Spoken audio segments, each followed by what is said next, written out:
Welcome back, everybody. This week we have something in store for you. We're going to introduce ourselves properly because last week we did not really get a chance to do that. So, would you like to start us off, Nelson? Yeah, as you know, my name is Nelson. Currently, what can I say? We started this podcast just for the sake of it, just to give us something to do, and we needed an excuse to just keep talking to each other week after week. And I mean, but if you're wondering who I am, what I am, my name is Nelson, of course, and I am 20 years old. I currently enrolled in college, of course, so I am studying something. Current major is within psychology, but most of my interests lie within a lot of tangible type of work, I guess you could say. Uh, just to give you an idea of what type of person I am exactly and how I view things. But you could say I view stuff a little bit more on the psychological side of things, but for the most part, when it comes to work, I enjoy the physical stuff rather than, I guess, sitting down and reading a book and answering tests and everything. But that's just a little bit about me. You'll probably learn more as you continue to watch and listen throughout these podcasts that we're making. So, this is currently only the second episode, but as you can tell, I don't show my face at all. And part of that reason is because you could say I'm a coward. I agree with that, but I just want to preserve, I guess you could say, my identity just for the sake of future careers. But yeah, that's just a little bit about me and why I have this on. So, All right. And like you've heard in the last episode, my name is Logan. I show my face because I've already put it up on YouTube. That ship has already sailed at this point. Um, I put thought into it a while ago, and I decided that it was going to be okay. I think we'll see how that pans out in the future. But I'm also enrolled in college. I'm the same age as Nelson, 20 years old. Um, 5 days uh, apart. yep, 5 days apart. He's got me a little bit just by 5 days. Even though I'm a little bit taller, we've always brought up Oh yeah. that debate. Uh, Yeah, I'm short. we're actually family too. We're cousins, first cousins. So it was a pretty easy thing to decide to start this podcast. We've talked to each other basically since we were just starting We've to known each talk. other we've known each other our pretty much our entire lives. That's right. We were So, even born in the same hospital, so we've been together basically our whole lives. except I Um, was left in the hospital for 2 weeks, but yeah. that's right. Yep. Uh, as for my interests and what I'm doing in college, I am a computer science major. So I'm studying computers right now. Uh, Currently learning about hardware level stuff. Um, third year of college at this point. So that's been kind of fun, and I'm looking forward to continuing that. I'm also kind of like Nelson. I do enjoy the tangible things sometimes. I currently have a job repairing sprinklers, and so that's kind of added to my troubleshooting abilities. Um, so yeah, I do enjoy troubleshooting things. Obviously, there's other work that I have to do in my job, trimming plants, doing other repairs. So that we're kind of both in that world. So Nelson, I hear you have a an interest in some products that relate to that field. Would you like to tell us a little bit about some of that? Oh yeah, of course. I would be thrilled.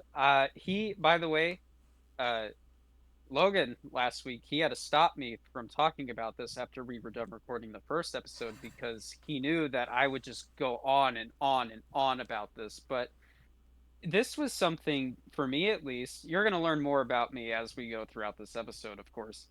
But this was something that I had no idea I was interested in at first because this is my first like job. part-time job, of course, but I'm wondering if it will eventually turn into a full-time job at some point because right now, I'm not enrolled at like a regular university compared to him. He's enrolled at a state university, whereas I'm enrolled at just a junior college. But I did it because it was free. You get 2 years free education, and you can also do you could get through your general ed, which I'm pretty much done with my general ed.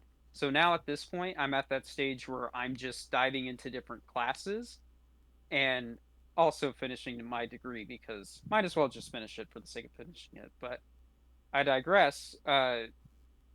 Throughout those years, this is my third year being enrolled at JC, at a JC, and um, when I first started working my part-time job, my girlfriend got me working on that, or she got me.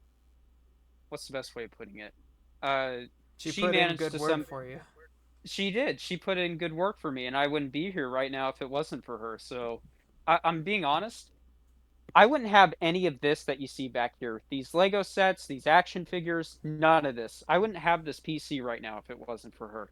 So I pretty much owe everything to her.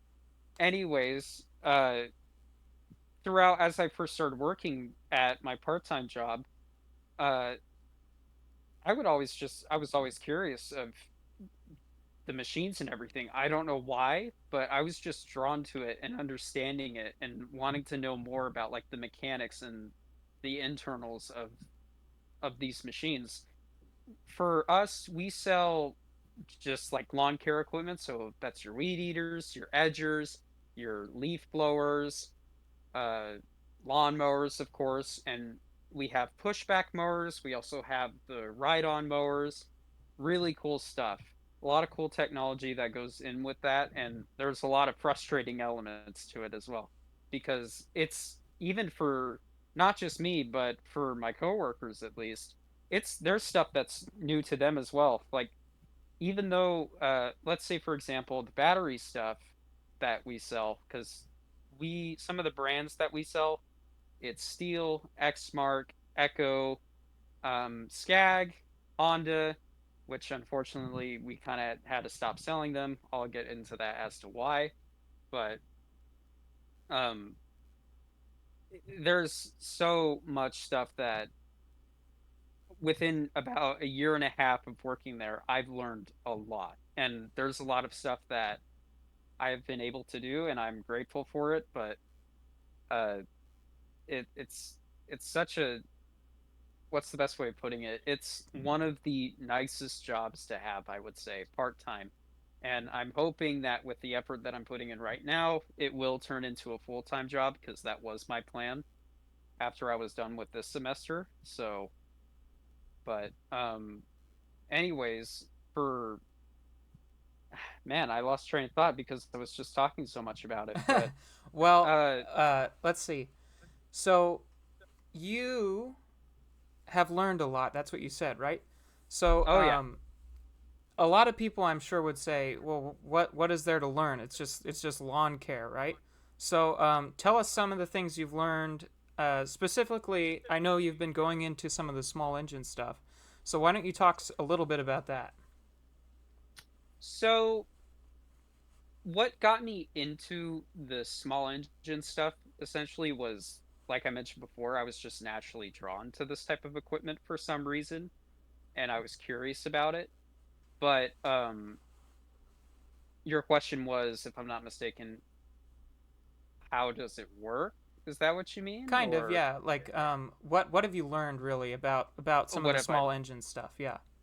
So pretty much what I've learned is that there is, oh my gosh, I don't know where to begin. There's a lot. There's a lot when it comes to learning about these types of machines. Mm-hmm. The fundamentals are pretty much the exact same for just the lawn care equipment, and but at the same time, there's you got one brand, let's say for example, Steel. That's probably one of like the most dominant, I guess you could say, brands out there. It's one of the most well known, recognized by homeowners and also by landscapers. And then you also have Echo, which I'm an Echo connoisseur. I prefer the Echo stuff, but whatever. Um, they are pretty much the direct competitor to Steel, and they both Xbox and pretty PlayStation. essentially, yeah, that's basically it. It's console wars all over again. But um, both of them pretty much share the exact same fundamentals. Like I've seen how their dealer sites work. I'm a dealer, or what's the best way of putting it? Um, the place that I work at, we are dealers and we buy the equipment and we sell that type of equipment. I'm also, I don't know if I should be saying this because if it will go up against like not FDA, NDA. That's what it was, not Food Drug Administration, but NDAs. I am a member of pretty of each of those companies, and I have the ability to, you know, help customers out. But let me backtrack to what I've learned for both of these ones in particular. Is the fundamentals are the same for you have, let's say, for example, for Steel at least, they have like their business portal. They also have like a parts diagram, and they also have, I think it was, what was it? I'm pretty sure it was just like a list of items that you get pretty much weekly, just letting you know like what the inventory is, what the inventory looks during that week, for how much is in quantity, or what items are banned and are no longer allowed, or what we can't receive. And that's the exact same thing for Echo. So the websites pretty much they share the exact same fundamental basics. And when I first started learning it, it was challenging because well, I had to ask questions, of course, and I mean, don't be afraid to ask because you're there to learn, of course, and you want to the mentality that I have at least is I want to provide the best service possible that I can for customers. That's that's pretty much what I would like to do almost 95% of the time. And based off of what I've heard from in terms of feedback, I would say it's paid off, but I mean, I'm my own person. I have my own view of it and how I interpret it, but So some of the services that you provide for some of these customers is repairs, right? yes, we do repairs. When I first started working there, I did not do any repairs at all. And what I did for the most part was I just what I did we received boxes, and then the boxes had invoices. I didn't even know what companies they were at first. I didn't even know I couldn't even differentiate between which company or heck, I can the second I see a box, I'll automatically know what company it's from. That's cool. And when I first did that, I had no idea. So, because when I thought of a box, I just thought of a cardboard box and Yeah. nothing more to it. But there was so much more to it. I was able to understand and eventually learn about like just the invoices and then that invoicing, like checking parts in, making sure that they're there. That was pretty much my first thing. That's what my boss had me do a couple months after I first started working there. She wanted me to just check in the items, and that's it. And that was it. And then if we were missing something, I would just go to her and tell her, "Hey, we're missing this. What is it that we can do?" And usually she would just say, "I'll handle it." But then eventually that spawned into, "Okay, um how about I'll let you make the calls." And that was terrifying to me Oh at wow. first Yeah. because I am for by no means when I am not good at making phone calls. I'm terrible at it. And I still to this day I think I'm awful at it, but everybody else has me do it for them. Either because I'm good at it or they just don't want to do it. And I think it's a mixture of both, but So wait a minute. You're a receptionist. You're yeah. an inventory manager, Oh and yeah. you're a service technician. Is what I hear you saying. Soon to be, and I hope my boss doesn't really recognize me as that yet, but she knows that I am fixing equipment. It's just the problem for me at the moment, the challenge that I'm facing is I'm fixing it at a very slow pace.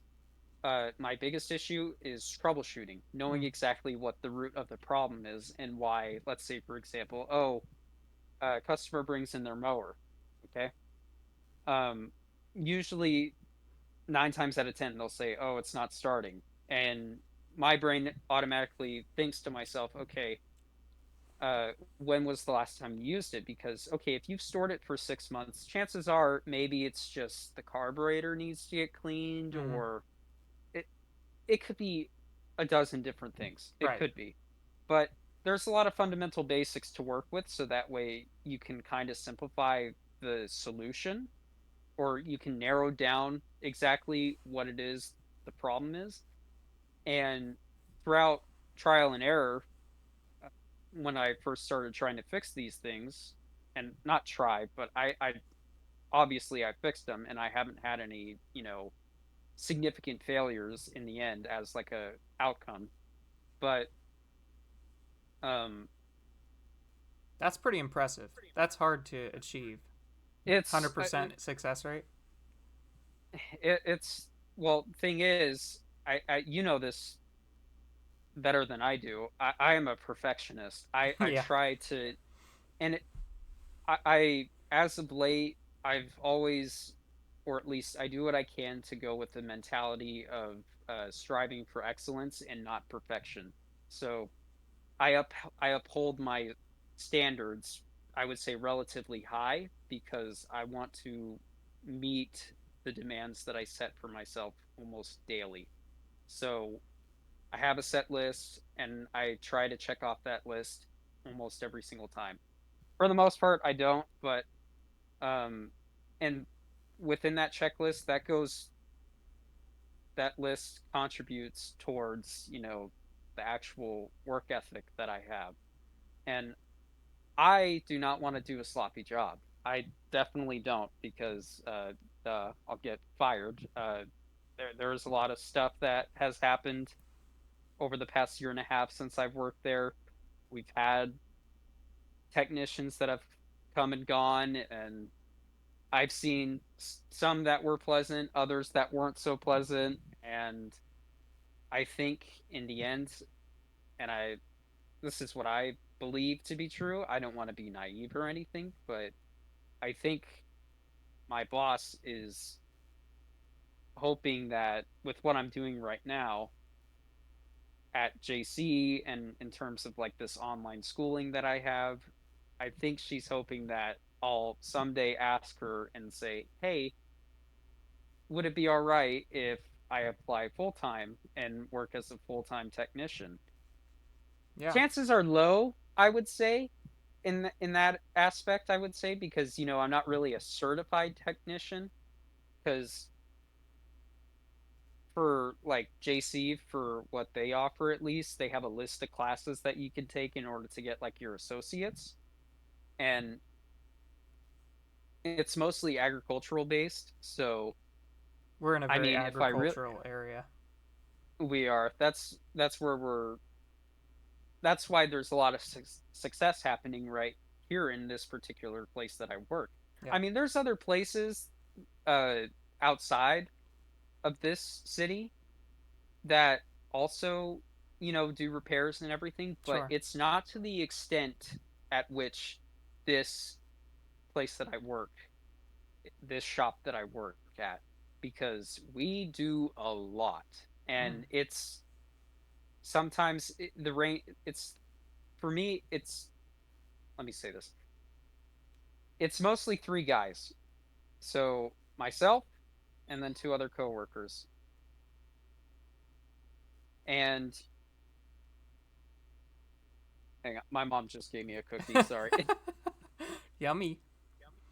Ooh. So, uh it's myself and then two other guys, and we just there's we get customers that come in, so we have to, do customer service, of course, and then we have to answer phone calls, and then on top of that we have to manage sales orders, all while we're either, for me at least, it's managing inventory, sometimes fixing stuff if I have the time, and then trying to clean up after myself, because is a Messy. mess back there. Yeah. It is. And I have photos and everything. It's just it's a mess. Yeah. it That's interesting. And you're also taking a small engines course, aren't you? that's what I'm doing right now for this semester. And then for steel, at least, even though I'm a member, I haven't done their training classes yet. And my boss was telling me I would recommend that you take these classes because the steel training classes, because, and I believe her, and I'm going to, I will. I'll probably work on it. I was thinking about starting it this weekend. Um, because there's like three different certificates that Steel has to offer. And I think this is general knowledge, at least when you become a member. So you get, a bronze, silver, gold certificate. Right now I'm doing the bronze at the moment, or I'm working on it. And they just teach you the fundamental basics of like for how to repair steels equipment. The chainsaws they teach you, the batteries they teach you. They had to revamp their stuff from what I know, at least. That's what my coworkers told me. And now it's part of it is the zero turn mowers, which I didn't even know was a thing until recently. They now do ride on lawnmowers, which I didn't know of that, um but they have online classes. They test you and they test your knowledge, and if you miss a question you can always go back and retake it so that way you can get a good score on it. But that's that for what they have to offer. For what I mentioned about steel, all that applies to Echo as well. I don't think Echo makes any lawnmowers or anything. I might be wrong. I think no. Well, they make an electric lawnmower. I know that for sure, but I don't know about any like ride-on mowers. So, um, but the fundamental principles for both of these companies, they're virtually the same. They are copycats. So, Coke, Pepsi, PS5, Xbox. I mean, as you mentioned earlier, but Yep. it's dumb. That's dumb to say. But uh for me at least, I wasn't expecting to learn this much within a year and a half. And Yeah, my that's a bosses lot. also, and when I say bosses, I say that in plural because I have like five different bosses. Yep. So I'm about the same way. there's the owners, and then there's the two sons that I know of, and then kind of the manager. I would say she's the manager. I classify her as my boss as well. Mm-hmm. But whenever I talk to them, I always call them by boss. I feel, I don't know, to me at least, it's just disrespectful in some case to refer to them by their name. And I get it. We're a family business, so it's like a mom and pop shop type thing. But I, for one, cannot refer to them by their first names. So I don't know why. That's just my mentality. I think it's because I want to show the Respect. best respect. Yeah, and that I care and I understand what role I'm in and Yeah. what position I'm in. And Speaking of position, yeah. would you mind telling us how much you make per hour? So at the moment I am currently making 16.50 an hour. When Minimum I wage. first started, yes. So this shouldn't be a shock to anyone. Based off of what I just told everyone from that minimum wage, California's minimum wage at the moment, if I'm not mistaken, I 1650, I believe think, isn't it? I let me check. Let me go to Google real quick. What is California? Yeah, so there's your indication where we live now. We live in the state of California. What is California's minimum wage?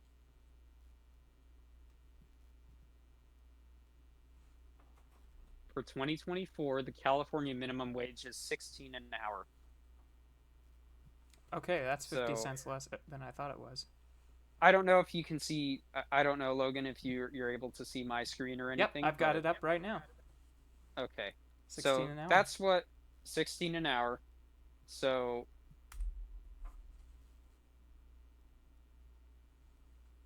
I make 16.50, so I just make 50 cents more. When I first started working there, it really wasn't an interview. I would say it really wasn't. My only intentions when I first started working there was just to have a summertime job, Mm-hmm. but I was hoping, if I put in a lot of effort and I don't know, just work my duff off and show my bosses and ask them, is it all right if I come in on this day because another coworker didn't show up? I think that would reveal to them at least that I'm someone that is worth keeping for the long run. Yeah. So I, at least to my knowledge, I mean, I'm still there. I'm Mm-hmm. still working there. So Proof is in the pudding. I get, yeah, proof is in the pudding. So um, when I first started working there, like I mentioned, it wasn't even, I wouldn't even classify it as an interview. I was up at the front registers and my girlfriend introduced me to her and we went out to this like patio, I guess, and we were just outside talking and she said, "Oh, when can you start?" And I was thinking, "Oh, did I just get hired like right on the spot?" Yeah. Okay. All right. And I told her, I said, as soon as you would like me to, as soon as you would like me to. Yeah. And she said, "How does next week sound?" And I said, Monday next week. I mean, that works just fine for me." Uh, when I first started working there, I actually had no ties or connections to the shop or managing inventory. It was mostly just uh, doing like Restocking and bulk stuff. restocking and delivering stuff out to people's cars and trucks. That's pretty much what I was doing. Yeah. So it slowly turned into what I mentioned earlier, where my boss would call me up. She would say, "Hey, why don't you do this real quick?" And then I was actually somehow good at it. I mean, let's be real here. Doing managing inventory, I guess you could say, or checking off invoices, I would say, is like a pretty low IQ thing. I would say, like, it's not that demanding. At least I would say that's like what, a minimum of 80 IQ or something. I don't know. But what I do know is that apparently I'm the best one, according to my bosses. Because I recently, a couple months ago, she did a, what do you call it, like a year review, Mm-hmm. if you will. She told me that you are the the best inventory manager that they've ever had. Great. So I'm apparently the only person that got the shop in order somehow, like for checking stuff off, putting stuff away, and making phone calls and managing sales orders. Do I screw up? Yes, I do. I've made some major screw ups at my job, and but the thing is, they give me credit for those screw ups because they know that I'm honest and I admit to my own faults and I don't shift blame onto others. So That's good. they I do what I can to have humility and I do what I can to be honest because if I'm not being honest, then what's even the point? Right. Am I going to get anywhere with that? No. No. So I would say as of now it's paid off and I'm hoping after I'm done with this small engines class and I get my steel training completed, at least part of it, I'll be able to maybe start to work there for full time. Yeah. At least I hope. Only time will tell, and if not, if worst comes to worst, that's totally fine because I do have some other plans in the book later down the road. Um, she was wanting me to. She told me that if you finish the steel stuff, she said, I want you to apply for the bronze, not for the bronze, for the silver, and then also the gold. Apparently, the gold, you have to get flown out somewhere. Oh I think wow. it's on the East Coast. So I'd be going over to the East Coast for a little bit just to take a class, Hmm. just a class. And she told me, I'll pay for everything. I'll pay for That'd the be business trips. fantastic. So, and I'm going to do it, obviously, because I see that there's a lot of opportunities that come into play. And having that type of knowledge is something that I know will do me good in the long run. It's very valuable. And yeah, well, I mean, as you know, I guess we could make this transition if you'd like. I know I've been talking for a little bit, but as you know, since we're in the state of California, Yep. uh, engines since January 1st, they've been pretty much banned entirely. Gas engines, small gas engines, two-stroke and four-stroke engines have been banned entirely. Right. So we're There's going to be a massive there. market for people that can repair them. So there is no form of manufacturing anymore. You can't import or manufacture in the state of California, Right. and so we have gotten a huge influx of people just coming to the shop just to bring their equipment in. And sometimes the equipment's like, what is this, dude? Home Depot type of, Yeah. what is this, man? Junk. Like, it's junk. It is junk. And we've gone online and we've looked at the parts and everything. It's junk. It's not even, if you want a, like, if you want good equipment, You should say if buy. Steel wants to or Echo wants to sponsor us, then I'd we're love that. I would love to. I would love to sponsor Echo. Hey Echo, I bought one of your backpack blowers. I bought a PB770T. So if viewers are curious, I'll pull that up for you right now. Yep. Let's see it. It's a beautiful backpack blower.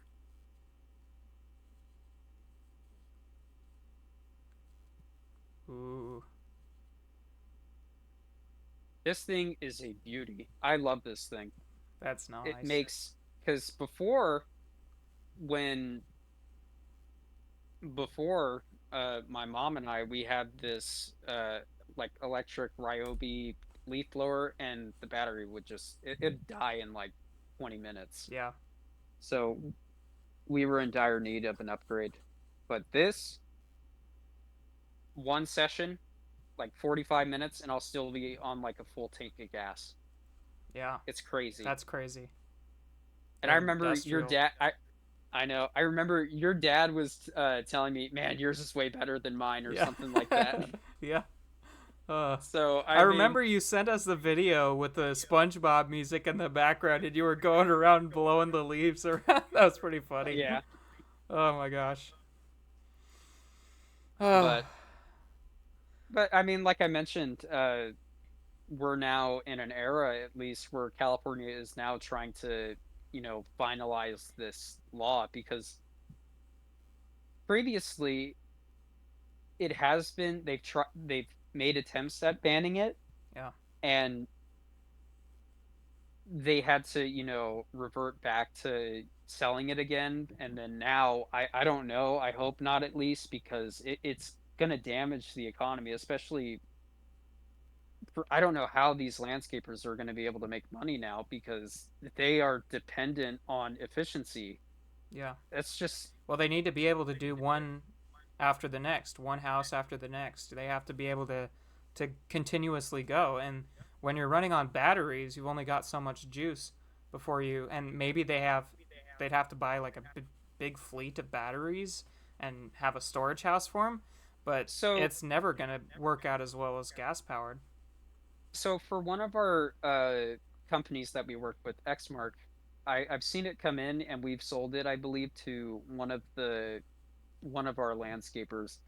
It's like this big battery rack, and it's Wow. for the Xmark ride-on lawnmowers. And I'm like, and it holds up to, I think, like either 8 or 16 batteries all at once, and it's just a huge dock, and you stack them one after another. Wow. But I mean, how much are the batteries? Like Expensive. $400? I Yeah. believe it was $400. So plus another thing too, you got to take into account these landscapers, especially, they're working outside.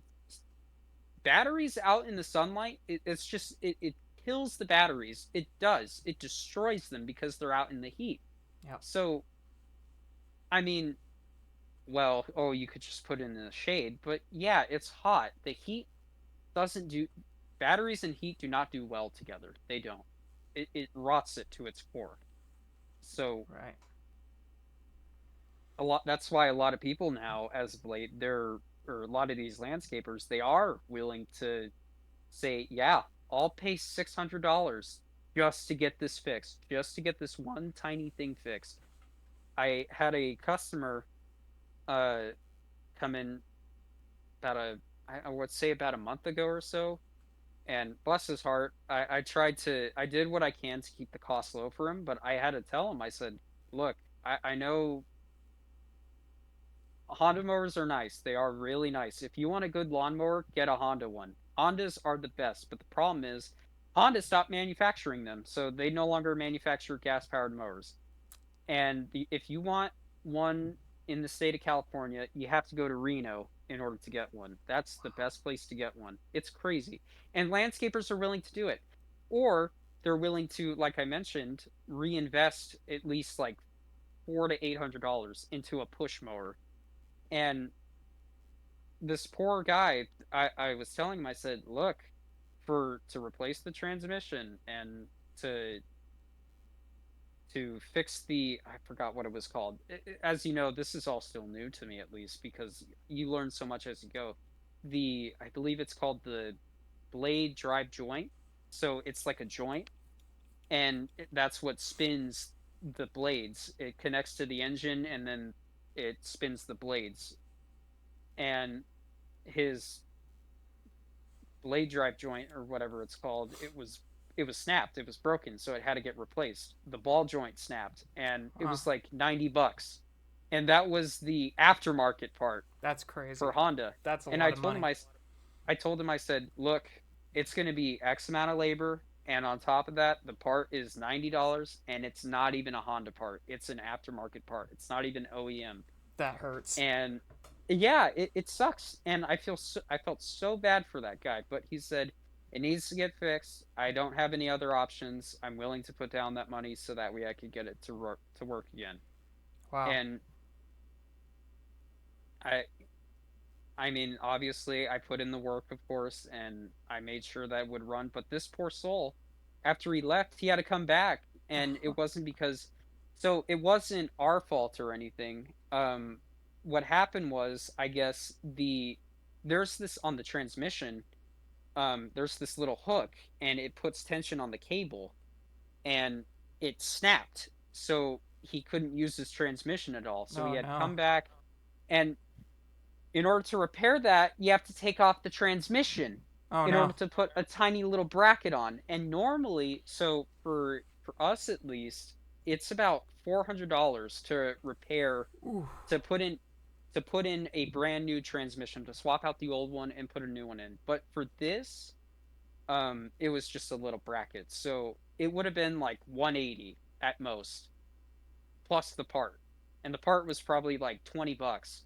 Honda parts are expensive. They're super expensive. This guy wanted one of the doors for his grass bag, the door that lays on top of the grass bag. I forgot the proper terminology, but it was like $90 just for that hunk of metal, which is crazy. I mean, it's Honda. Honda's a really good, they're a really good mower brand. I'd recommend getting a Honda as a homeowner or a commercial Honda. If you want to sponsor us, please. I will advertise you to the ends of the earth. But um, it, he was willing to put down that money, That's and amazing. it. I wouldn't blame him. If I were him, I would have done that too, because what else am I supposed to do? Yeah, the There's alternatives a disaster. online, they're like $3,000 to $5,000 now because they don't manufacture them anymore. Yeah, So that's crazy. yeah, it's for this job. I've learned a lot, and I've Yeah. understood, and now I know a lot more about the culture that surrounds it and what's going on. Because this working as a like I wouldn't classify myself as a technician, but I'm getting there. Understanding the mind of a technician and what's going on around you is nuts. There's a lot going on. You have to keep up with the news that's going around in the world, of course, for these manufacturers. You have to contact your representatives, like almost, I would say weekly, even, just to know exactly what to order and what not to order, what people are buying, what people aren't buying. It's a lot, and it's been fascinating, and it's also been kind of sad because for us at least, what we have left is what we have left. So Right. what's going to happen after that? I mean, we have at least I want to say at least another year's worth of echo equipment. Mm. But what's going to happen after that? You know, I mean, steel. We have at least I want to say at least like about, I don't know how much. I can't really say off the top of my head. We have quite a bit left, but I mean, as it goes down slowly over time, it's gonna. What are we gonna do It's gonna after be that, hard. though? Yeah. Well, the thing is, the shop is the owner's biggest moneymaker, Right. so they make a huge profit off of that for not just parts, but for for the equipment. So, do we sell battery powered stuff? I don't think so. I don't know. I don't know what to do at that point, you know? Yeah. So, it, they're kind of right now they're fighting time and they're trying to figure out a way to adapt to that. Right. And one of my bosses, he mentioned to me that he wanted to work with another battery powered company. And I said, if you want to, I think they're a good brand. I'm not going to say them.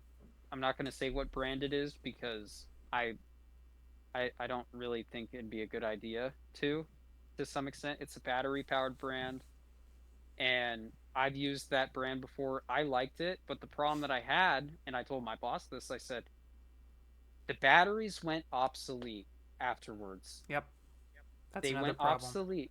So you pay $200 for for a single battery for that specific weed eater. And then 2 years down the road, that battery becomes obsolete. They stop selling that battery. So Yep. what do? You either You go have to buy a online new one. and that battery's tripled the cost, Yep. or you're left buying a brand new weed eater in the hopes that whatever type of battery that they sell will work for years down the road.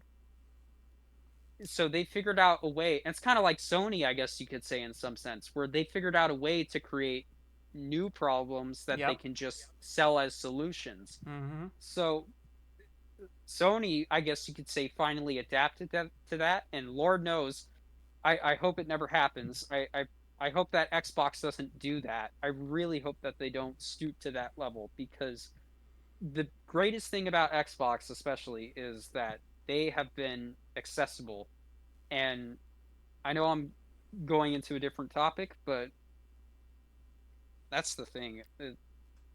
I wish that they accessibility is. I think it's needed, of course, but Yeah. I mean that's a no-brainer. Well, I kind of fall from the same tree here. Obviously, I've learned a lot in my job. I had some experience with sprinklers and troubleshooting prior to my taking this job. In fact, the people that hired me for the job expected me to know pretty much nothing. And I went into the interview. It was more of an interview, I think. I went in kind of dressed up a little nicer and talked to them. Of course, I've kind of been around these people before. I've known some of them for a little while, but um, I went in and I said, "Oh, I've done a little bit of work for my parents and so on." And then they said, "You're hired."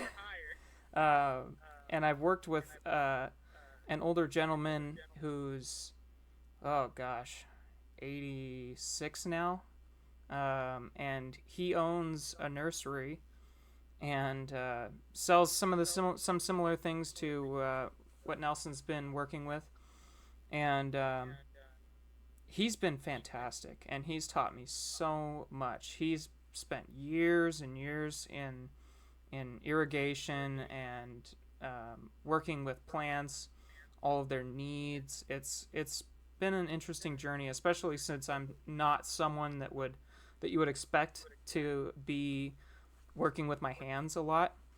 Yeah, Um, to me, you come off as the type of person that likes to work on technology related yeah, stuff, of course, yeah, but exactly. Yeah, it's I mean, it's you two different do. worlds. It is. it's tech and like clean environments versus like in the dirt. I get filthy a lot of the time. Um, some of the yeah, he's got dirt on his hands right now. He just got back from work. Well, Uh, I took a shower, but yeah, he's still got unless I under the still have, fingernails. let Yeah, me see. we both get I lots mean, of dirt under our fingernails. I think they're clean. Yeah, that's pretty good. I try to get the dirt out, Yeah. but I mean, Um. you can tell that Oh you yeah, get the a lot of knuckles that. are Yeah, the knuckles. right. Uh. Yeah, but I get really dirty. I've learned a lot about designing sprinkler systems. There's a lot of planning that you have to get down, and you have to take into account the way that the sprinklers pipes fit together. Essentially, if you already have stuff in the ground, you can't pull it together because it's all stuck in the ground. You can't pull anything together. So that has to be taken into account. There are a lot of ways around that actually that you can finagle. I've put in valves. I've troubleshooted clocks. I've done a whole lot of stuff, and it's really taught me a lot about figuring out specifically what the problem is. And I like if sprinkler valve's not working, there are a whole bunch of things that could be causing the problem. You've got the timer, you've got the solenoids, you've got a blockage, you've got all sorts of other things, electrical issues, and it's been really interesting to get to the point. Like I've been working there for 3 years now, almost 3 years, 2.5, I think, and it's been really interesting to get to the point where I can look at a problem and say, I know exactly what's causing that problem. Um, It's nice to have that confidence. It it's really really is nice. because it, it feels, what's the best way of putting it? It feels like I wouldn't say a talent, but more like it's just a really good It's a skill to superpower. have. It's a superpower. That's what I Yeah. meant to say. What's your Being able to do it superpower? quick Parallel is parking? really important because, there are so many things that could go wrong that if you can see the signs for one specific problem and get it like that, it really helps. I talk a lot with, I think I have 5 or 6 bosses, maybe over 10. I don't. Most of them don't even talk to me, but some of them like can ask me to do stuff, and I'll be like, okay, I'll do that. Um, but You would say you would have you have a really good relationship with your bosses, oh, yeah? definitely, yeah. Um, I I do my best to get as much done as possible because I only work 6 hours a week there, which is not a lot, especially since I had worked more than that before. Um, but I've routed entire systems, created new systems, redone old systems that are absolutely thrashed, and I've had like the weirdest stuff happen on this campus. Like everything that could go wrong has gone wrong, where I'm working. So it's been interesting for sure, and I have learned a lot about How, sprinklers. I'm curious. What's the best way of putting it? I guess you could say it was trial and error for you at A least. lot of it was, yeah. Uh, what was like the mindset that you took to approaching a problem at least, especially when you knew then like you had no idea? Like, did you go in knowing that you were probably going to fail at first, or I've or I you think I've made only had one major failure in my time working there. The mindset I kind of go into each thing, like I didn't know very much when I started working. I didn't know the layout of all the sprinkler systems, the pre-existing systems.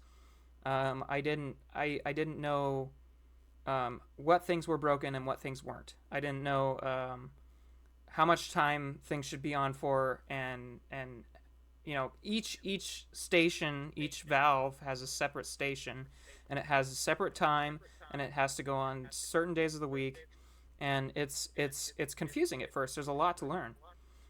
So the mindset I went in with was, I'm going to find out as much as I can, and hopefully with all the information I can put things together. So if I see a problem, like, or I think there might be an issue, what I do is I collect information on the valve situation, collect information on the pipes in the ground. So I'll do a lot of digging. I will, like, we don't have schematics or anything at the church. So yeah, I work at a church. Um, we don't have schematics or anything, right? That's flipped out, but oh well. No, there's nothing I wrong mean, with that. yeah, it doesn't really matter. No, Um, it doesn't. we don't have schematics, so it's all like I've had to make schematics in my brain, and at some point I want to go through and You have to get identify. creative. Yeah, exactly. At some point I want to go through and identify all of the systems and make sure that there's a drawing for the next person, who I don't know what they're gonna do after I'm gone, because there are a lot of problems that still remain at the campus, and I don't know. I don't know what they're gonna do, because it took me 3 years to get a good grasp on of what's going on. In fact, I only just recently started working on basically half of the systems um, this year, because I didn't have time prior to that. They have a whole drip system up front for it's a newer system, but it's falling apart now. It's been a few years since it was installed. So I've had to do a ton of repairs. I've had to figure out how to do repairs on those systems, because they are different than just normal sprinklers and pipes. And I've had to go through. I have to buy everything for what I do. So I manage our inventory that we have. I organize it. I go out and buy new inventory. I have to go to the store to buy stuff. Do you use their cards or do you use your own? They have an account that I'm on. Oh, I used to just take cash and buy stuff and then get reimbursed later, but I got added to the account, fortunately. well, that's Um, good. so inventory management, systems management. What did I say? I don't know. There's a third thing in there, but I forgot what it was. I completely forgot as I well. guess I have to update people on the status of the systems. So I have a few bosses, and I have to. I let them know a lot what how things are going. Like, sometimes they'll see a problem, and they'll say, "Oh, how's this coming along?" And I'll say, "Oh, I've adjusted this. I'm adding this. I'm eliminating this, and hopefully the problem will resolve."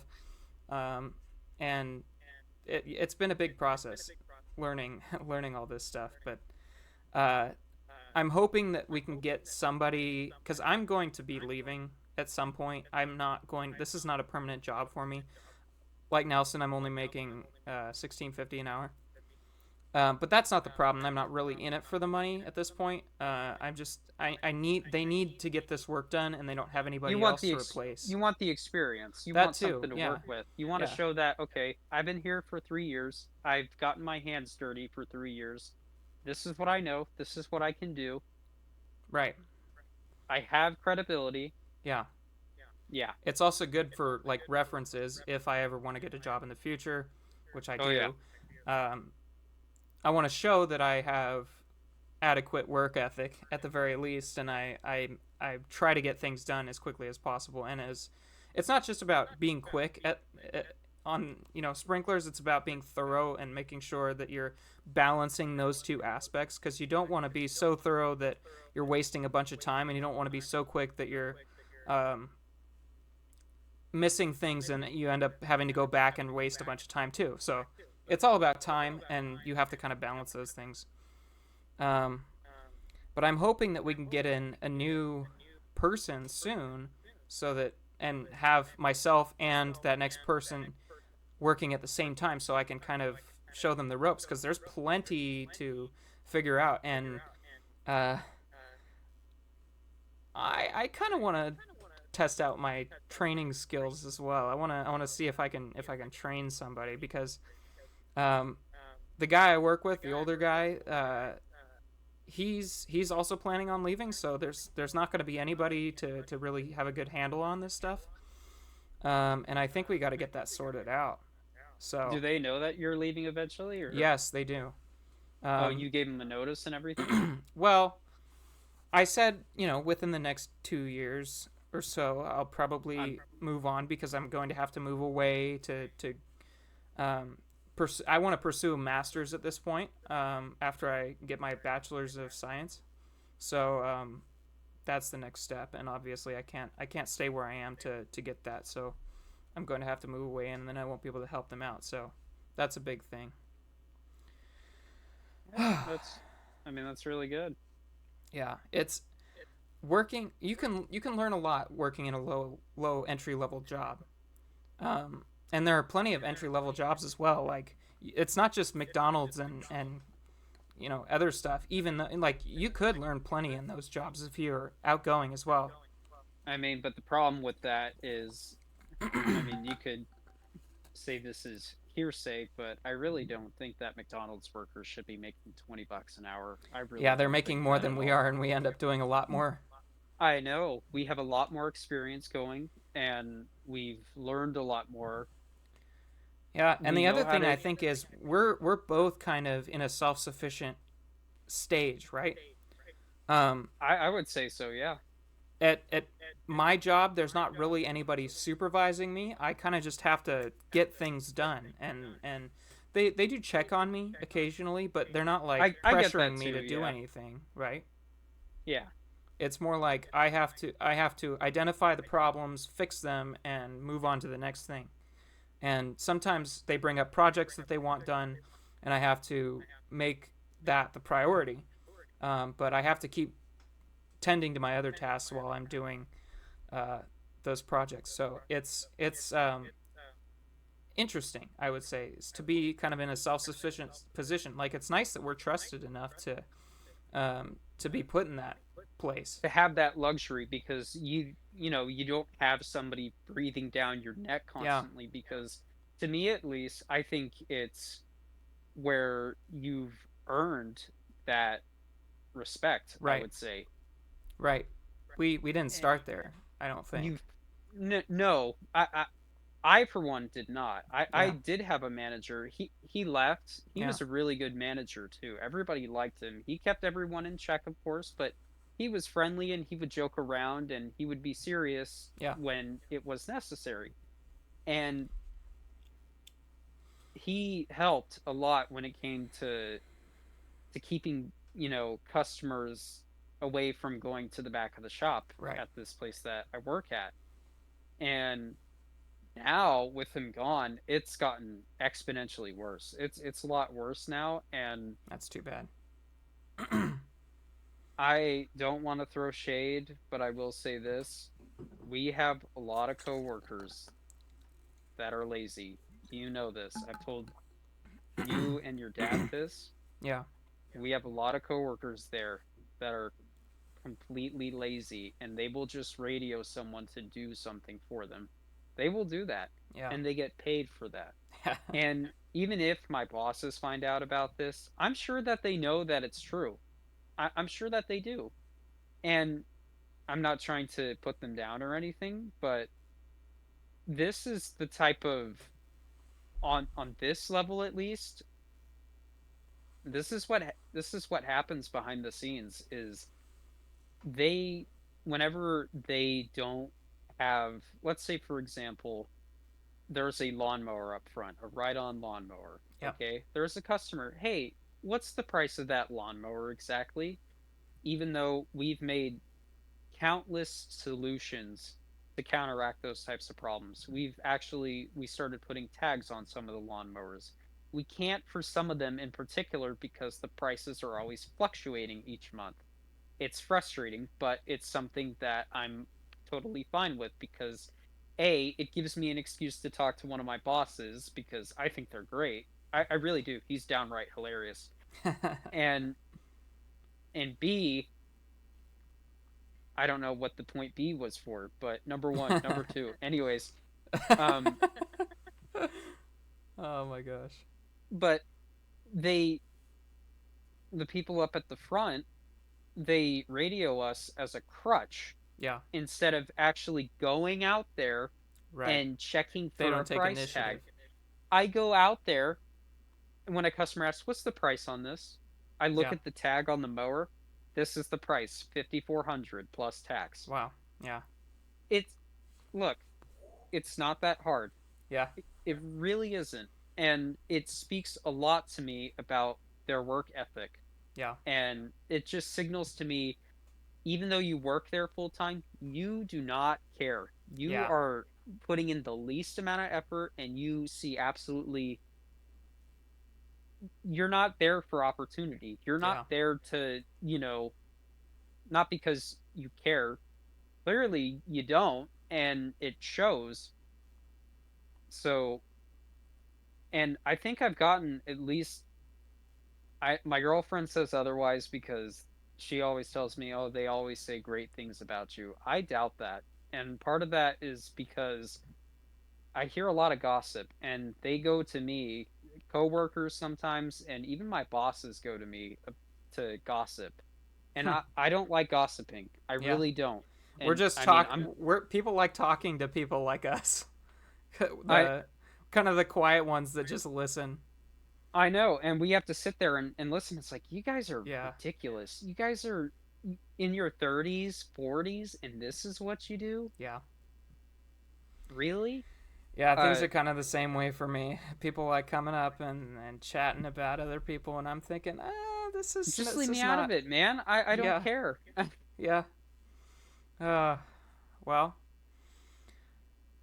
it's an interesting field, I would say. I mean, we're not in exactly the same way, but we are pretty. We're kind of similar.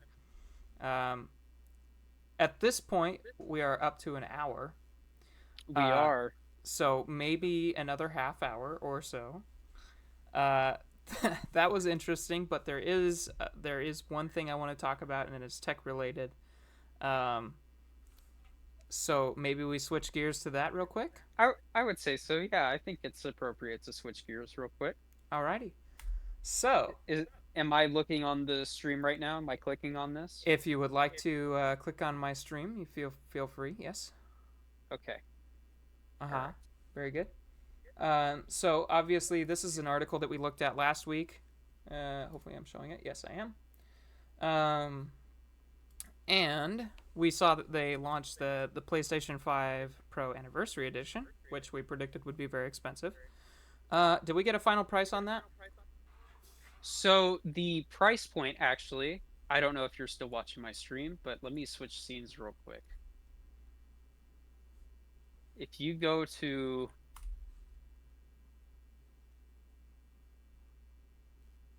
you just search it up real quick. Ooh.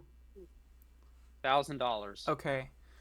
And that's not what you're going to be paying if you haven't already bought one, because they've pretty much been sold out. There was a limited number of them, and uh, that's how it went.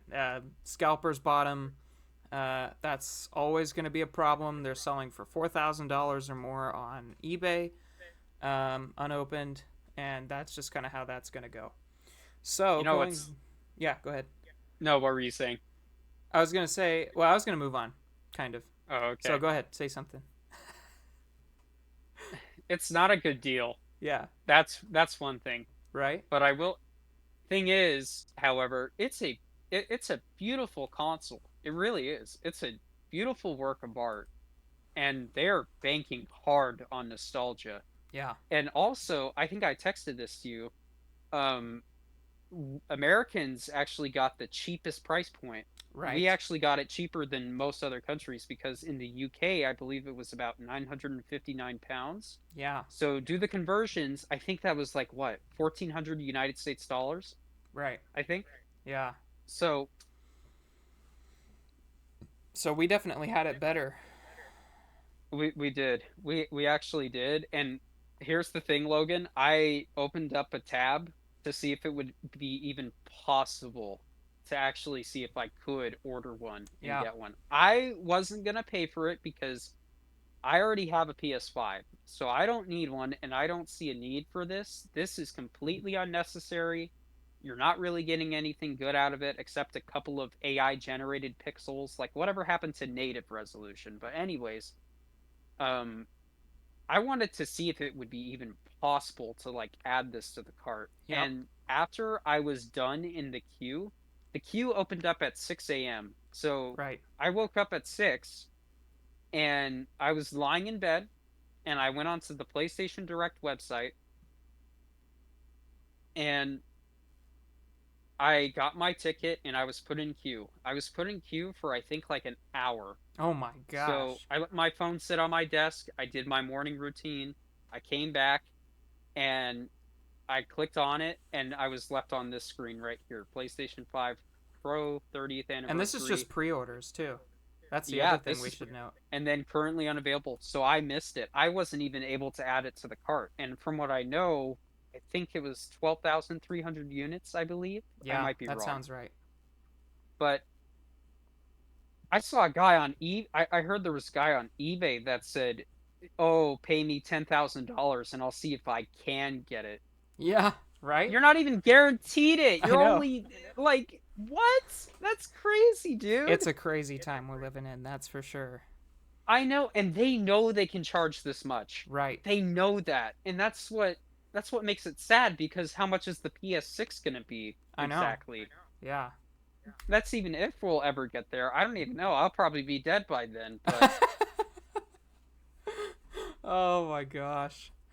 Well, one thing I do appreciate about this console is it's kind of a retro style, right? It's obviously referencing the PlayStation One, and a lot of people like that, and several people were just willing to pay the premium because it's a good looking console, right? you get you get the regular controller and you get the Yes. the dual sense. So So, actually, all things considered, the $1,000 price tag is not that bad, right? Because so you get you get a DualSense controller and you get the DualSense Edge controller, which is like almost $300 value or something. Um, yeah. I mean, I guess that does take us up to 1,000 but that's almost like you're not paying anything for the special edition ness of it, like the aesthetics. So I'm noticing maybe a potential trend here. I don't know if you've seen these, but we have. Let me get over to the right scene here. We have these. Have you seen these before? This is a new controller from Xbox. They are also kind of diving into the retro vibes, and I thought these were super cool. Oh, you know what this reminds me of? This reminds me of the N64 consoles that they had for those Right. color. Yeah. That's what it reminded me of. And then, if I'm not mistaken, I do believe Xbox, like in the early 2000s, dived into this type of scheme, Yeah. especially with the Halo Edition consoles. Right. Yes, I do remember that. They There had was like a the green one and a silver one. I might be wrong, Yeah, but they had a crystal clear plastic version of the original Xbox. They had a green clear plastic version of the original Xbox, and then they also did several editions of the 360 that were that kind of clear plastic, I think. But they started so I'm kind of liking the trend here, the retro vibes with the PS5 Pro special edition, and then the cool new controllers that we got from Xbox. They started with this one, the Sky Cipher edition, and I think that looks pretty cool. that's really cool. It's like the ice Nerf guns. I sent you a That's what it picture. yeah, Yeah, that's what it reminded me of when I first saw that. I'm like, Logan, oh my gosh, that's cool. yeah, it's awesome. And then they did this one next. They just released this one. It's like if I can click on it. Yep. I like this one a lot. I am That's so really cool. tempted to buy it. It's got the gold accent on the D-pad and it's like That's really all cool. clear. It looks super cool. Question is, does it have what's it called? Oh my gosh, I'm like having a brain The melt here. paddles on the What? back? No, no, not the paddles. Uh, to prevent stick drift. What's it called? Oh, not Hall Hall effect. No, effect. no, Hall no, effect. It doesn't have Hall effect. no, no, Aw, no. Unfortunately, yeah. they need to do that. I To don't be know fair, why. they have really solid controllers. Like they rarely experience drift, and if you have drift, you can recalibrate the sticks in software. So it's not as big of a deal, but it is still kind of disappointing that they don't offer Hall effect joysticks. Hall effect is the best thing ever. I'm still waiting. There's one company, they manufacture the Hall effect sticks for the Nintendo Joy-Cons. Yeah, And ever since I installed dually those kit, for my right? Joy-Cons, Dually Kit, that's what it is. They said that they were going to make the joysticks for the DualSense Edge. That's what they said. For Yeah, these little things that you can detach, that's what they said that they were going to make. It's been like 2 years. yeah, Haven't heard a thing. right. They still say they're claiming that they're making them still, but What only I've time heard will about tell. the DualSense Edge controller is that you buy the controller, expect those controllers get drift. The PS5 controllers, the regular ones, and the Edge ones do, and it's more of a problem than it is on Xbox because there's no software, I don't think, to fix it.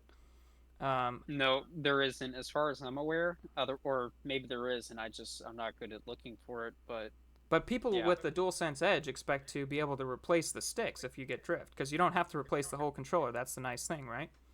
So this goes back to, again to, oh, The we've company was created a yeah, we created a problem. Now we can market a way to solve it, and that's it. exactly. It's But the thing is, they are totally scamming people on that idea it's because like $20, I think, for a stick. that and they're always sold out.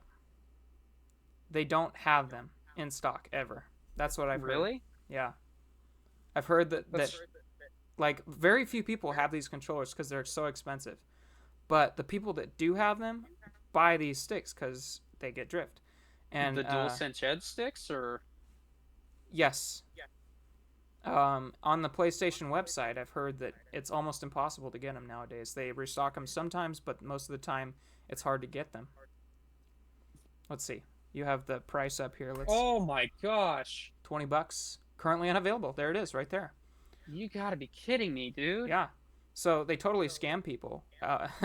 Like there's no way. $60, Yeah, 60 bucks. $34, That's crazy. dude. Yeah. So if you get drift on your DualSense Edge, you're screwed, just like a regular PS5 controller, right? Isn't that Well, disappointing? and I don't even want to pay $200 for a SCUF controller because I mean, where's mine? I have a SCUF controller right here, Yep. and about a couple years ago, the paddles stopped working, so I had to pay like $60 on them to get them repaired after the warranty expired. Yep. Of course.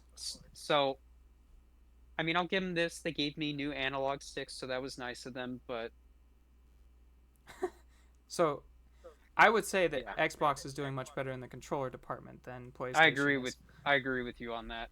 I Uh, definitely agree. the other thing I wanted to show here with the Xbox controllers is this. These are their DualSense Edge competitor. I'm not sure. I think they might have come out Can with you this before the. What were you saying? can you replace the analog sticks or no? They're. I think you can edit everything. See, they come with a components kit here, and That's that's cool. that's everything you get. This case, you put the controller in there, and the case charges it. It's built-in batteries, just like a PlayStation controller. You can go into their design lab, like this. Hopefully it'll load. Yes, and you can customize the controller to your heart's content. They have obviously the new colors, the new plastics, and they have a bunch of different plastics that you can choose from. You can mix and match. There's a whole bunch of stuff you can do, and it's really cool. You can change the color of the bumpers. You can change the triggers. Basically everything. They have this new color that looks like That's really cool. I Yeah, like the chroma stuff. yeah, it's really cool. And then they've got sticks. You can change the color of the sticks and everything, and the base of the sticks. And this isn't much more expensive than this is so ugly right now.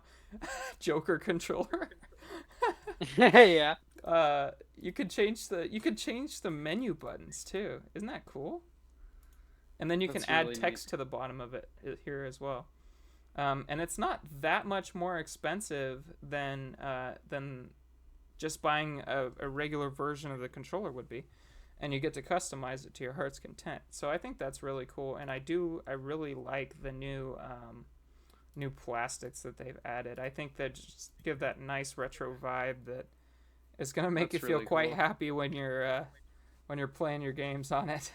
And Oh obviously they yes. have the back paddles as well on these controllers. So if you want to jump and well, they're not on here. They come with the kit, so it is actually more expensive than this $163 price tag.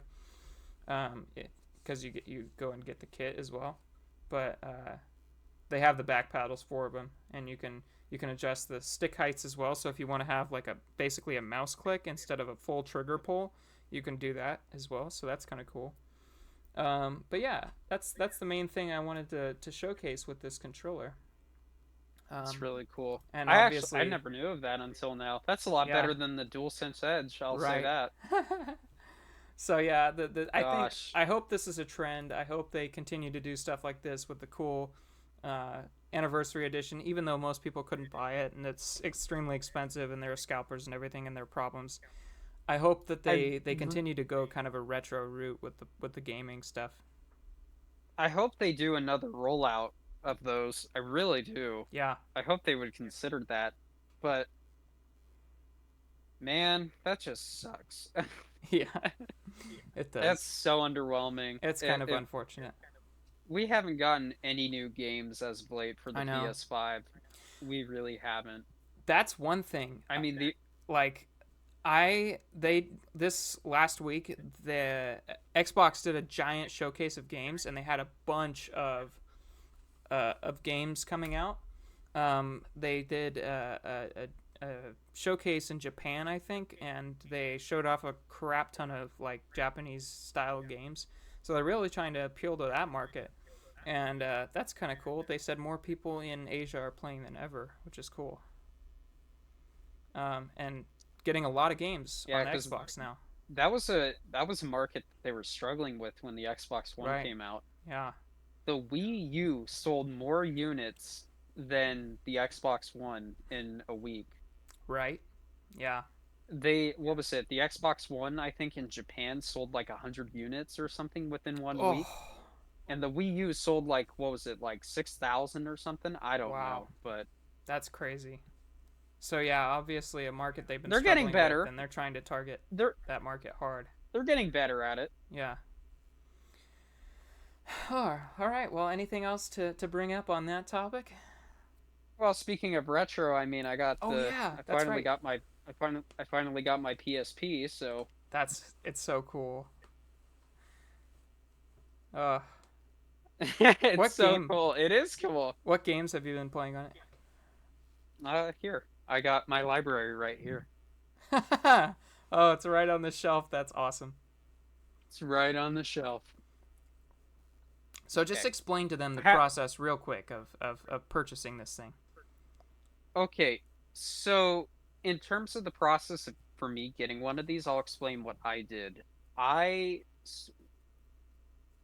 I knew that I wanted one because where is it? Where's this game? Because of SpongeBob Truth or Square. This was a childhood game of mine, and I wanted to play it. And this was the only like game store that had it, but it was on this platform. So I caved. I bought it, and then I didn't have a PSP. I had to go online, and Bought the I game went to before the. Amazon. I know, yeah, but when I bought this, I knew for sure that I was gonna get a PSP, Yep. and I I went to Amazon because you get the free shipping, and usually Amazon is pretty good with their descriptions of the items that you buy. When it says refurbished, excellent condition, your brain signals to you, okay, excellent condition means it's working as intended. There may be some minor scratches here and there, but overall the product is working in good condition and it's got a lot of life left in it. That's what my brain told me. When I received it, I sent a video to you. When I first powered it on, there was just a giant just streak through the screen. Yep. So you couldn't even read the text, and then slowly over time, the more you were using it, the worse it got. You Yep. couldn't read anything on the screen. And then on top of that, Amazon, whatever this dealer was, they shipped me the wrong PSP. So there's three different generations of the PlayStation Portable. There's the 1000, the 2000, and the 3000. I wanted the 3000 because it had the brighter screen. And I wanted to play this outside in the daylight like a weirdo. I don't know why I would do that, but in the car mostly. And I remember I was telling you, you kept checking up on me like week after week, Yep. and you're like, "Did you get it? Did you get it?" Yeah. No, they haven't shipped it yet. It took I'm still forever. waiting on it. It did. It took way too long. And so I was thinking about canceling it, and then after I had to approve the shipment twice because it took too Wow. long. Finally came in, powered it on, and I was greeted with disappointment. Yep. So I was thinking, okay, I got two options, either buy a screen replacement or just send it back and get my money. Sent it back and I got my money. And then I went to eBay to look for another PSP, and it looks exactly like this one Hmm. and it works as intended, but my only problem with it was the screen was damaged. So there was like a gashing, like part of the screen was like chipped off on the side. And the I know it's such a dumb feature because realistically nobody's going to use this for internet, but I kind of wanted it to have it so that way I could sign into my PlayStation Network account. Yep. But um, the WLAN, the Wi-Fi LAN, it wasn't working. So I couldn't even connect to the internet and I couldn't even update it. The only way that I was able to update it was I had to go onto my PC and download the files and put it onto a micro SD card and put it onto the PSP. That's what I had to do. And it worked, but it was a Japanese PSP too, so I kept getting so apparently for Japan, circle is enter and X is back, kind Oh of like man. Nintendo. Yeah, it was a nightmare having to navigate it. Wow. And then so I requested a return and I explained why. And I explained another thing too is that I checked with the customer and he said, "Oh, it's a 3001 PSP. The 3001 versus the 3000, the 1 is the American. So you could play, where is it? Where's that movie? As I'm rummaging through it. Here it is. You could play Garfield. Ooh. So Classic. I here's the thing. I put this in that Japanese PSP and it was region locked. Now, granted, if I Ah. wanted to, I could have jailbroken into it. I didn't want to. Yeah. So I just requested a return. It's doing FedEx shipping now, so That's smart. and then and then I went to eBay again and I made sure for the final time I messaged this guy and I said, "Hey, is X enter? Is circle back? Does the Wi-Fi LAN work? Does is this an American one? Does Yep. it actually say 3001?" I checked all the images of his listing and it showed that. So you can't really see it on this camera, but where the serial number's right here. Yep. It That's your indication if it's an American one. And then on top of that, if you look behind the battery tray, it'll tell you if it's American as well. Right. So I mean, this one has been the best so far, and I got this one I think for like 120 bucks. So, I mean, if you want to do some retro gaming on the go, I wouldn't even know if you classify stuff like this as retro That's gaming, so cool. but I wanted to I wanted to get one so I could play one of my favorite childhood games, SpongeBob, and where's the other one? I have it. I Fantastic know game, I by the do. way. If you've never played that game, try it out. And Masterpiece. yeah, I've been playing it on Xbox. That's how I played it initially. I played it on the 360, and I got it on the one, and And I've this is been a loving it. one-to-one port. Yeah, The version on the 360 is the same on the PSP, so it's that's so impressive cool. that it could run it. It's impressive. And then I wanted to play Iron Man 2 because I I remember when I was little, I saw tons of videos of this video game on this console, and I thought I would have loved to play it. And now I can, and it is my comfort game. It really is. I play this game before I go to bed, Ooh. and it's great. And granted, I will say the gameplay it's very static, Yeah. and it's I'm sure the Metacritic ratings say, oh, it's a complete uh, garbage cash grab. To me, I I don't know. I love it, That's but good. it was a hassle to get at least a good condition PSP. So if you're buying from Amazon to get one of these things, just be careful because you probably will get the wrong one. You might. That So stinks. yeah. Well, that's awesome. I have never played on a PSP, not even a PS Vita. Well, But when I visit you, I'll let you play on this thing because I really do think that you ought to play on this well, regardless, I thing think it's yourself super just cool, to right? Because well, I've watched several history videos on all sorts of consoles, and I also watched one on the PlayStation Portable, and it's so cool. It was a really good sell. Oh, look at there. Oh, the startup. That's so cool. Uh, it's a really cool console. I think, even though I've never played on it, I think it's an awesome concept, and it's obviously you can see him holding it. It's super small, so really, it's lives up to the name, right? Portable. It's very portable, and I think that's awesome. Especially if you can play Truth or Square anywhere or watch Garfield anywhere. That's that's the best. I can't see anything. It's too bright. I know it's too bright. That's a good thing though, because you go outside and you play it, and there you go. That's pretty cool. Well, You awesome. still can't see it out in the sun on the full brightness. Oh no. No, you can't. It's uh, oh, that's awesome.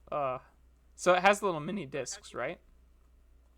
yeah, it takes the UMD discs. So they look like this. Isn't it insane that it has a disc drive? That's so cool. Unbelievable. Garfield, let's go. Do do do do do do do do. Awesome. All right. Well, I have one more thing to do. I don't know if we want to actually do it this time or if we want to save it for the next one. Politics. One more Completely thing. up to you. Um, How much time we got left? I think we're at 128. Do you wanna? I mean, I'm totally fine with that. Yeah, I'm down. You Let's know what? do it. Let's do it. Let's actually do it. Okay. Yeah.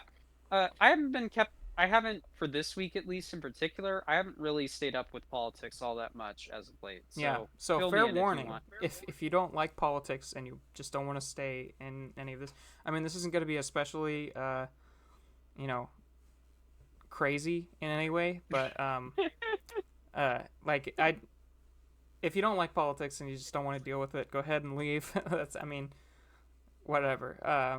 We're gonna start our discussion now, so just be aware of that. All right, If so it's okay, I'm gonna pause my recording real quick and I'm gonna sure. go grab myself something to drink if that's all right. All right, sounds So good. I'm gonna pause mine. So So we'll pick up in just a little bit. hey, We are back. I Yes. needed water so badly after all that happened. So I Yep. got to eat my two cookies that were sitting there for like the last Mm. hour. So good stuff. And I got to use the restroom, which was nice. So, yep. No, it's always great. All right. Well, on to politics, I suppose. Here is the thing of discussion today. Jubilee made a couple videos where they had, they had for this video specifically, the one showing, can one woke teen survive 20 Trump supporters? And well, the answer is yes. Obviously, he's still alive after the thing, so that's good. Um, but they also did this one up here. Can 25 liberal college students outsmart one conservative? And that's Charlie Kirk. So Oh they my did this one gosh. first. Yep, they did this one first. 16 million views. Yeah, they're Jeez. raking in the views because it is election season and people are eating this stuff up.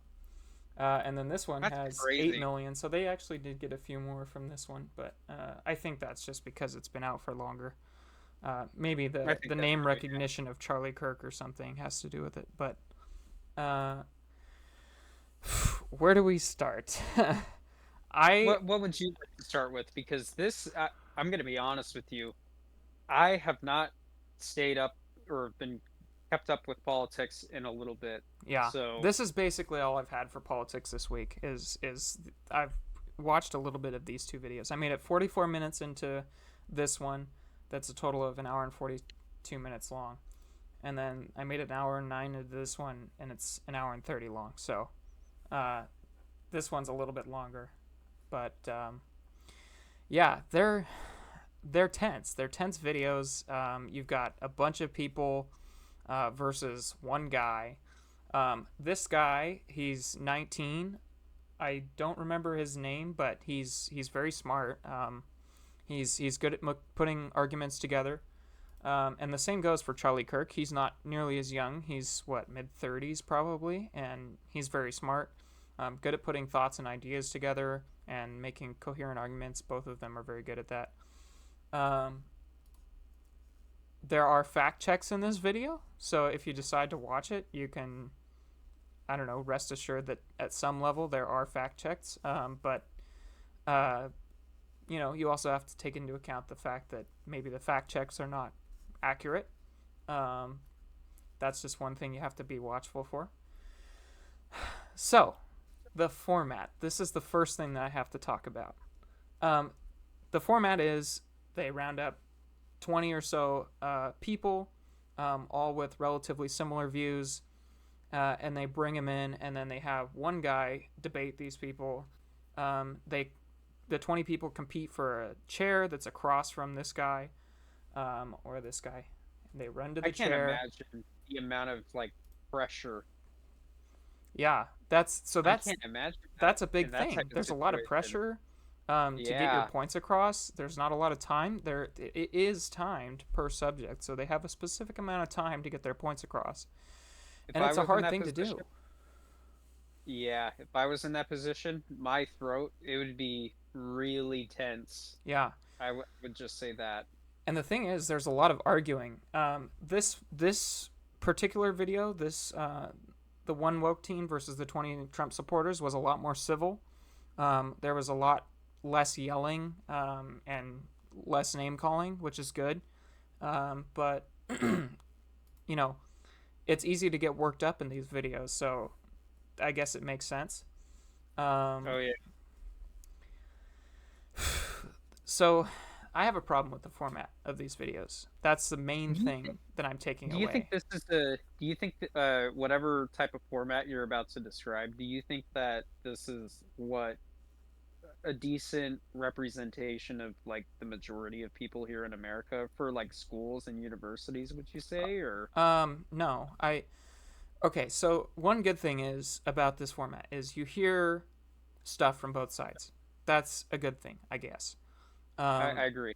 the problem is one side has prepared arguments. They know what to expect. They have statistics. They have all sorts of stuff at their disposal. Obviously, they're memorized. They can't have papers with them, or maybe they can, but they don't bring papers with them. So this guy that I'm showing right now, he had a bunch of statistics ready to go, and so did Charlie Kirk. Obviously, they've thought a lot about this stuff, and just being like an average person, you're going to go into this, and you're not going to have specific statistics memorized. You're not going to and the thing is, numbers can be used and manipulated. The time frames of numbers can make one argument seem more relevant than another. So Yeah. that's a problem I have with this format. One side is prepared and the other side's not. In this case, he was prepared and the Trump supporters were not. In this case, Charlie Kirk was prepared and the woke college students were not.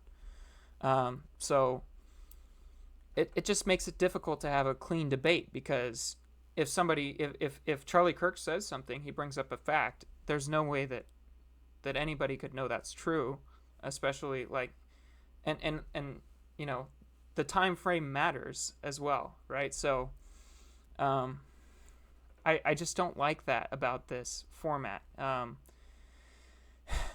Yeah. It's just a pain, right? um some of the political arguments made are good, decent, but I think I'd say the vast majority of them are unproductive.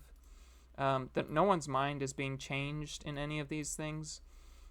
They don't both have stuff at their disposal, Would facts, you say it's statistics. confirmation bias?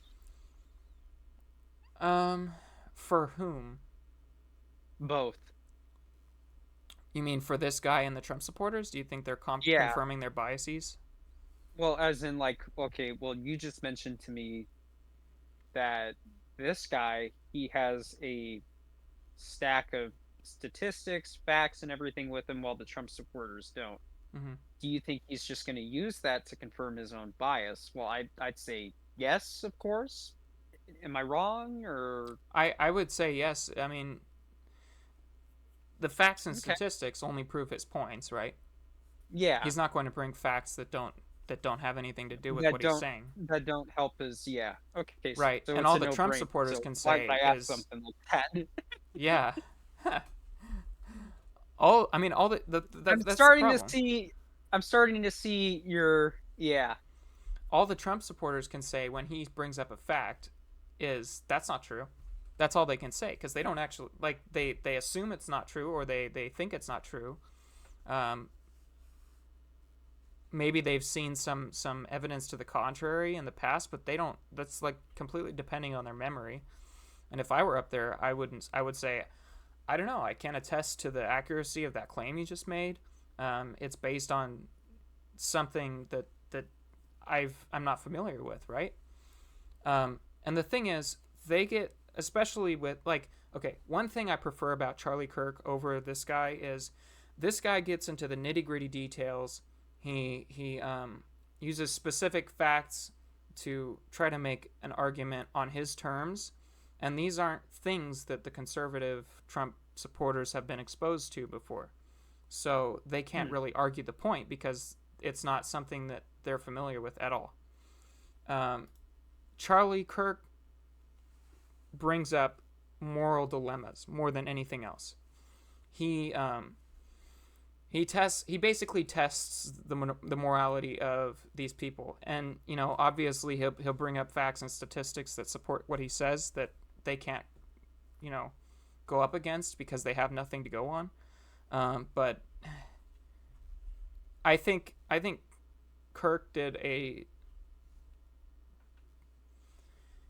he did a job. He did a more productive job. Like he made things more productive, even though uh, there was more screaming in the video. So that's mostly what I have to say so far about that. Do you have any thoughts? Were we gonna play any clips by any chance, or no? Just get an insight, or are we worried about copyright? I'm pretty concerned about copyright. I don't know. Okay, well, we don't have to take that risk then if you don't want I would to. I think say I have an idea.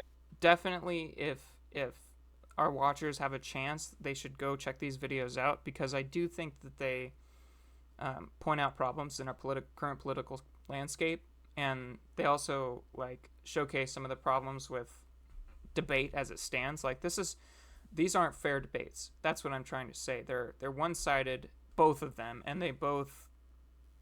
I mean, they this guy doesn't always get the upper hand.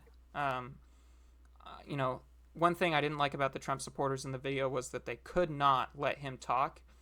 To be fair, I think he was trying to get the upper hand and just get his ideas out there and have all the time to himself. But they didn't let him talk. They just spoke over him and they're like, no, I'm not going to let you talk. I've got what I want to say. So I think that's unproductive. And if it was a proper debate, then it would be much better. Um, Yeah. so if they were both prepared, the Trump supporter, like, and it would be better if they had one person too, I think, because they have this weird voting system where you need to get a simple majority of people voting out the person debating this guy. Um, and it's kind of cringe. The whole process is kind of cringe. They have to race to the chair to debate this guy, and then they've got to, if they don't like who's up there, they vote him out. And it's kind of it's I don't really like this, but I think it does show some stuff. Like they fact check Charlie Kirk and they fact check this guy and they bring up statistics that are true, or at least if you're accepting what the fact checker is saying as truth, it does show that these people do lie occasionally and only do it to make their point, which is kind of, I guess it's in the nature of humanity. I don't know. What do you Yeah, think, I mean, psychologist man?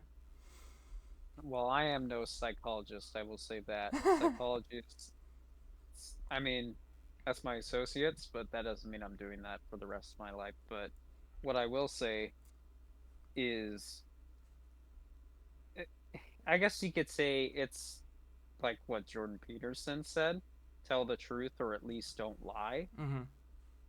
And I have always, ever since he made that statement has always stuck in my head ever since. I've heard of that quote from him. I Right. think that was from his 12 Rules for Life book. I'm pretty sure that was from one of his chapters. Yeah. I might be wrong, but um that rule in particular has always stuck with me because Definitely.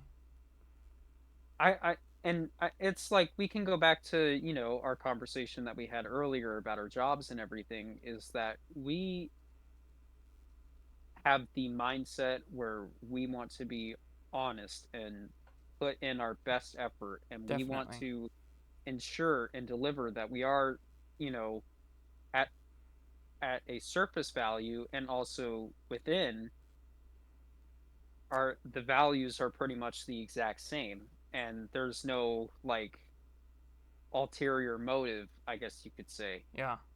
We And try we're to hold not there. ourselves to that standard. Yeah, we hold ourselves accountable, and we will admit our own faults Mm-hmm. because we believe that honesty is the best way of moving forward, because you've acknowledged that you've struggled, or that I well, I don't know really how this would relate to lying all that much, but I mean, we I guess you could say we're not lying to ourselves that, oh, what we did was wrong or bad or anything like that. Like, Yeah. we don't say, well, it really wasn't my fault or anything, and that type of message, I guess you could say, where, because for work at least, I get a lot of people that deflect blame and they don't even admit their faults, and they just like to lie and they blame it on others, and that Mm-hmm. doesn't solve anything. And I think that's one of the things that's missing, especially when it comes to politics in particular, is, well, Everything every is about the politician, agenda. Everything is about every the point. politician, Nobody yeah, actually wants to get to the bottom of the problem. Nobody actually wants to solve the political issues that we have. People just want yes, to say what they want to say, and they're not actually concerned with with And they don't come at it with an honest approach. right, They exactly. don't actually, whereas, say what you will about Jordan Peterson and all the controversies that surround him, but you have to give him credit that he was willing to stand his ground, and He put his career on the line.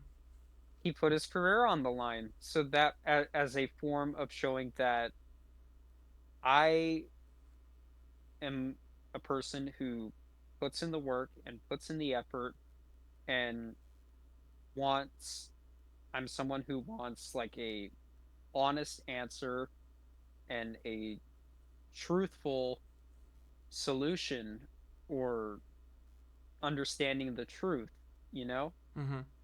And just for the I people that have never heard of Jordan Peterson, he's a clinical psychologist and he's been a professor at several universities, including Harvard. I believe it was University of Toronto and Harvard University that he's taught at, and he's renowned now. He's done a lot.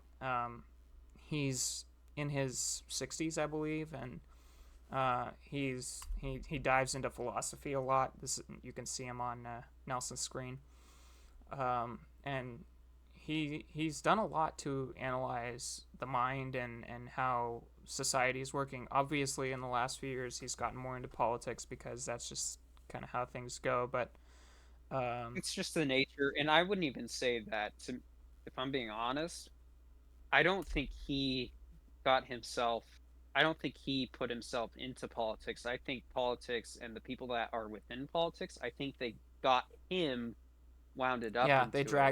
they dragged him down. He was not one that wanted to get into politics at all. Yeah, He got dragged into it. right. So you got both Well, sides using him for their own advantage and yeah. their own confirmation bias. It So initially had to do with his freedom of speech. He didn't want his freedom of speech to be limited. There were laws in Canada that were going into place because that's where he's from. I And believe it was Bill C-16. I think that's yeah, I what it believe was. that's I right. could be Yeah. wrong. And they were going to restrict some of the Canadian speech. So he was really against that, and he ended up getting pulled into politics. So yeah, Canada's Gender Identity Rights Bill 16 explained. yeah. It was restriction of freedom of speech under the guise of protection of gender identity and expression. So it was like pronouns It'd be protection. it'd You, be a you can use pronouns.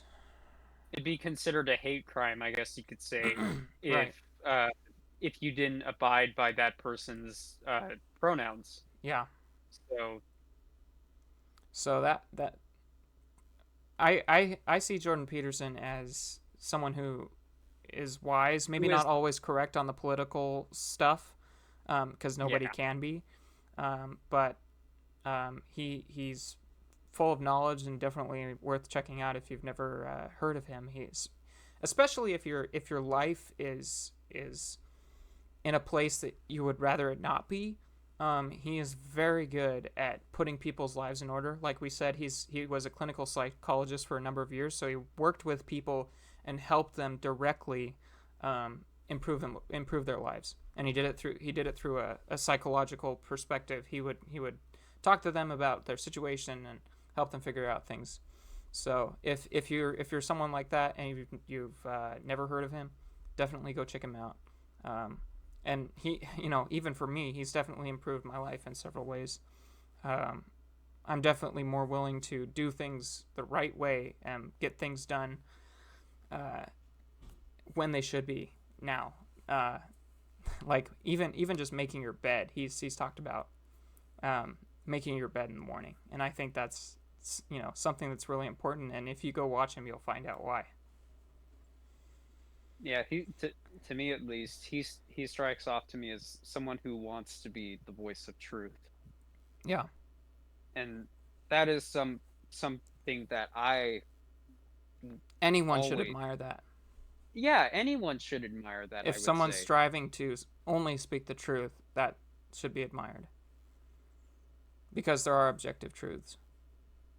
and Yeah, there are. they need to be brought to attention sometimes.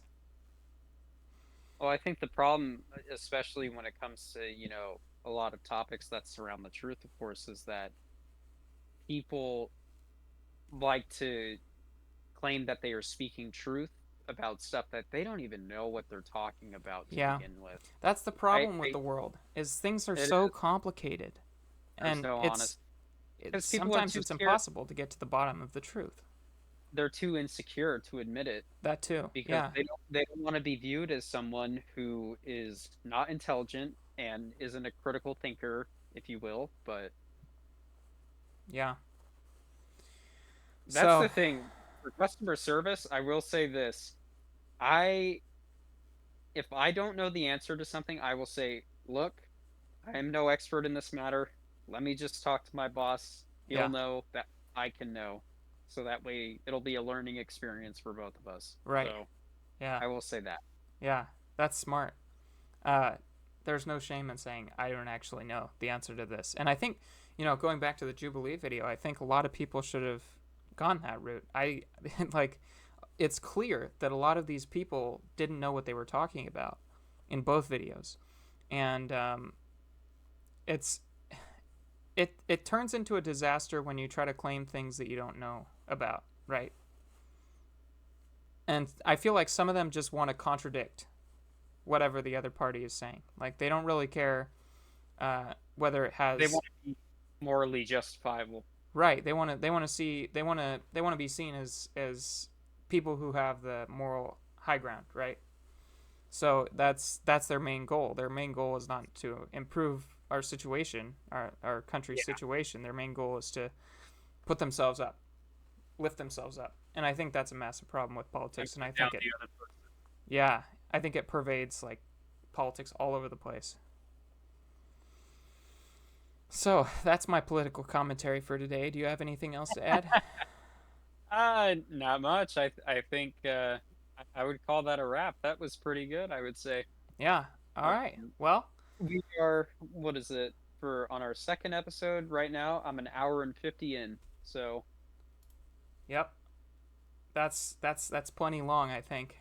That's I, about the close to the max we were thinking, so that's good.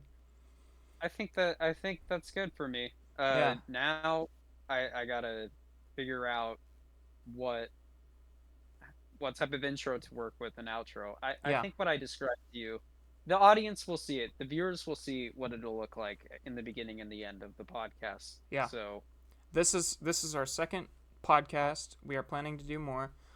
This one will come out about the same time as the first one, so you guys will have plenty to watch. Around 3 hour, no, 4 hours of content. So that'll be plenty. yeah, that'll Hopefully we can get this one out and the first one out yeah. before we Plan is do the third one. yeah. Let's see. What's the schedule look like? At least have something uploaded before the 4th or Yeah. uploaded on the 4th, and then on the 4th of October we'll be recording something then. Yeah. So that'll be the plan. Um, all right. Well, thank you guys for joining us. It's been a pleasure. If you enjoyed our discussion today, from working all the way down to politics, then I don't know. Try subscribing. We might start begging for subscribers. I don't know. We're not gonna do that. You Um, should subscribe. yeah, subscribe. We're pointing at you. No, it's completely optional. It's an easy thing to do, but we're gonna have plenty more in store for you. So we're Yeah, excited and to if keep going. nobody does this, if nobody is watching these or is listening to these little bits of the video, pretty much we're just doing this for fun. Yep. We need an excuse just to talk to each other on Yeah, a we weekly don't basis get to talk because to each other very much that's anymore. the So thing. it's Yeah, yeah.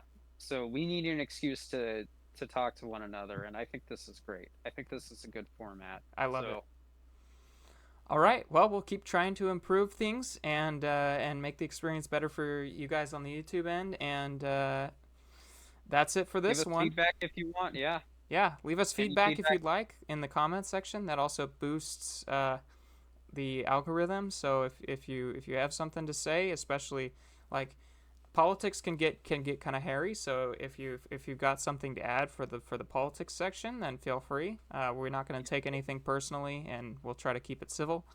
Uh, Thank you very much for watching, guys. Yeah, thank you. Thank you for listening. Alrighty, have a good one. All right.